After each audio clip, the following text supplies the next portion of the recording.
Morai v'Rabotai, how often does it happen that you're sitting with your wife, with your husband, with your children, with your parents, and you're talking to them, but you're not really talking with them. You're with them, but you're not really with them. You could be sitting in a restaurant, and your wife still feels like you're not spending time with her. How does that happen? Why is that so? An obvious reason is, it's very common, that while the guy is out there with his wife, he's looking at his phone, checking the stocks and checking the news and sending an email. So his wife says, yeah, you're with me, but you're not with me. This obviously applies the other way around as well, definitely with our children as well, where we're with them, but we're not really with them. And this is unfortunately a very common problem that takes place in society.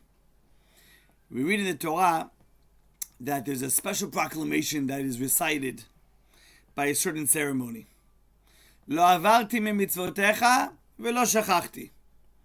A person will proclaim to God, I have not violated your mitzvot, and I have not forgotten about them.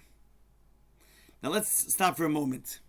We know the Torah doesn't have any extra words, no extra letters even. So what does it mean? I have not violated your mitzvot and I have not forgotten about them.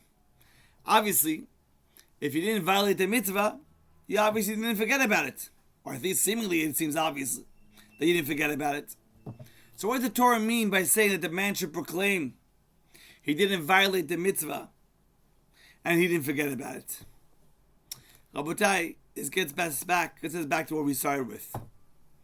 Very common, a person does a mitzvah, he puts on tefillin, he puts on tzitzit, he does another mitzvah or another mitzvah, but he does it robotically. Doesn't even think about the message behind it, the reason behind it, the secrets behind it. He just does it out of custom. He does it every day. He wakes up, that's what he does. He doesn't put his mind into it, or he prays. He just reads the words, doesn't bother knowing what he's saying. That's why the person makes a proclamation. Lo avarti mitzvotecha. I didn't violate your mitzvot. Velo shachachti. I didn't forget about it. Because it's possible for a person not to violate the mitzvah. He puts on tefillin. He prays. He puts on tzitzit. She does this, she does that. He does this, he does that. They do the mitzvot. They don't forget about it. But shachachti, they do forget about it. Because while they're doing the mitzvah, they're thinking about business, what they should cook, what they should eat, where they should go shopping. We have to learn how to combine our thoughts with our mouth, our thoughts with our action.